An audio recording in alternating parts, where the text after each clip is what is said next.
कृष्णम वंदे जगत गुरुम। जय श्री कृष्णा। राधे राधे दोस्तों। आइए जीवन के अनमोल रत्न जिनमें से श्रीमद् भागवत गीता मुख्य है, आपके सामने चौथे अध्याय का महात्म्य लेकर आए हैं।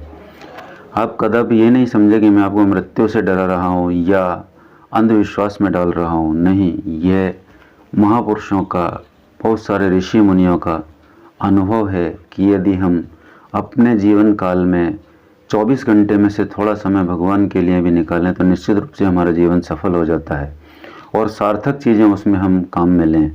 तो शुरुआत करने से पहले मैं आप लोगों से निवेदन करता हूं कि जो लोग चैनल पर पहली बार हैं आवश्यक रूप से सब्सक्राइब करें, वीडियो के अंत तक जाना नहीं भूलें, जिससे आपको पूरा लाभ मिल सके, क्योंकि अधूरी जानकारी विनाश का कारण होती है।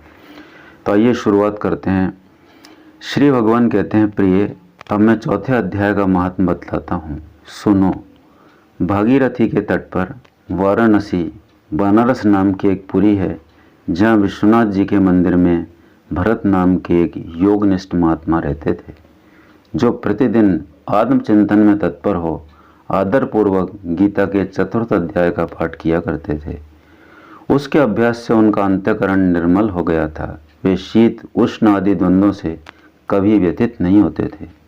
एक समय की बात है, वे तपोधन नगर की सीमा में स्थित देवताओं का दर्शन करने की इच्छा से भ्रमण करते हुए नगर से बाहर निकल गए। वहाँ बेर के 2 वृक्ष थे, उन्हीं की जड़ में वे विश्राम करने लगे। एक वृक्ष की जड़ में उन्होंने अपना मस्तक रखा और दूसरे वृक्ष के मूल में उनका एक पैर टिका हुआ था। थोड़ी देर बाद जब वे तपस्वी चले गए, तब बेर के दोनों वृक्ष 5-6 दिनों में सूख गए। उनमें पत्ते और डालियां भी नहीं रहीं। तत्पश्चात वे दोनों वृक्ष कई ब्राह्मणों के पवित्र गृह में 2 कन्याओं के रूप में उत्पन्न हुए। वे दोनों कन्याएं जब बढ़कर 7 वर्ष की हो गईं, तब एक दिन उन्होंने दूर देशों में घूमकर आते हुए भरत मुनि को देखा।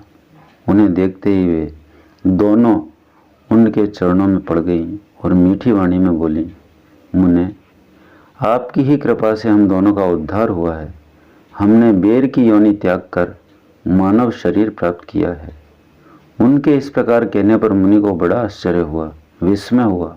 उन्होंने पूछा, पुत्रियों, मैंने कब और किस साधन से तुम्हें मुक्त किया था?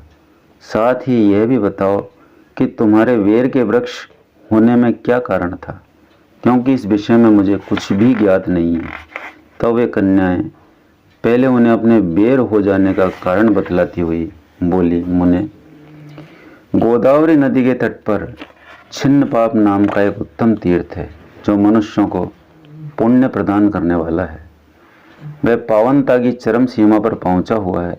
उस तीर्थ में सत्य तपन नामक एक तपस्वी बड़ी कठोर तपस्या कर रहे थे। वे ग्रीष्म ऋतु में प्रज्वलित अग्नियों के बीच में बैठते थे।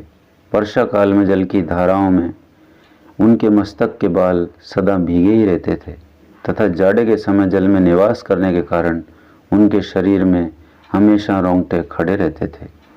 वे बाहर भीतर सदा शुद्ध रहते, समय पर तपस्या करते तथा मन और इंद्रियों को संयम में रखते हुए परम शांति प्राप्त करके आत्मा में ही रमण करते थे। वे अपनी विद्वता के कारण जैसा व्याख्यान करते थे, उसे सुनने के लिए साक्षात ब्रह्मा भी प्रतिदिन उनके पास उपस्थित होते और प्रश्न करते थे। ब्रह्मा जी के साथ उनका संकोच नहीं रह गया था, अतः उनके आने पर वे सदा तपस्या में मग्न रहते थे। परमात्मा के ध्यान में निरंतर संलग्न रहने के कारण उनकी तपस्या सदा बढ़ती रहती थी। सत्य तपा को जीवन मुक्त के समान मानकर इंद्र को अपने समृद्धशाली पद के संबंध में कुछ भय हुआ, तो उन्होंने उनकी तपस्या में सैकड़ों विघ्न डालने आरंभ कर दिए। अप्सराओं के समुदाय में हम दोनों को बुलाकर इंद्र ने इस प्रकार आदेश दिया, तुम दोनों उस तपस्वी की तपस्या में विघ्न डालो, जो मुझे इंद्र पद से हटाकर स्वयं स्वर्ग का राज्य भोगना चाहता है। इंद्र का यह आदेश पाकर हम दोनों उनके सामने से चलकर गोदावरी के तीर पर, जहाँ वे मुनि तपस्या करते थे, आई।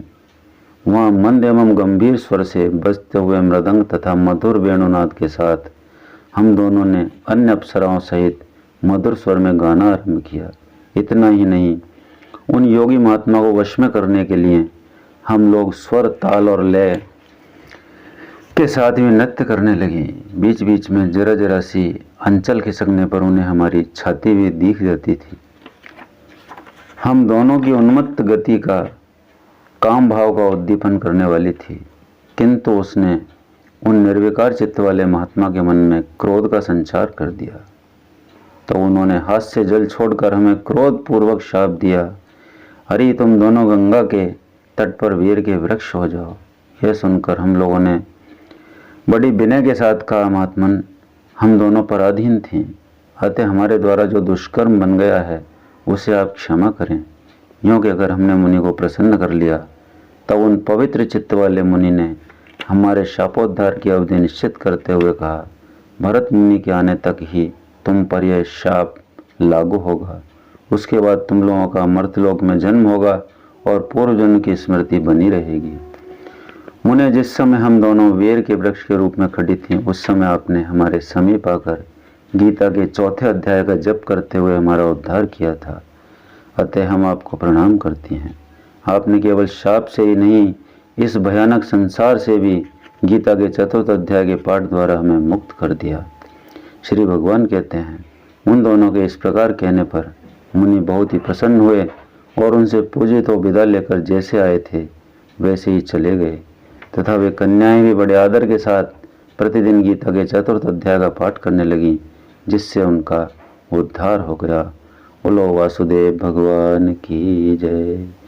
श्री कृष्ण गोविंद हरे मुरारे, हे नाथ नारायण वासुदेवा। श्री कृष्ण गोविंद हरे मुरारे, हे नाथ नारायण वासुदेवा। श्री कृष्ण गोविंद हरे मुरारे, हे नाथ नारायण वासुदेवा।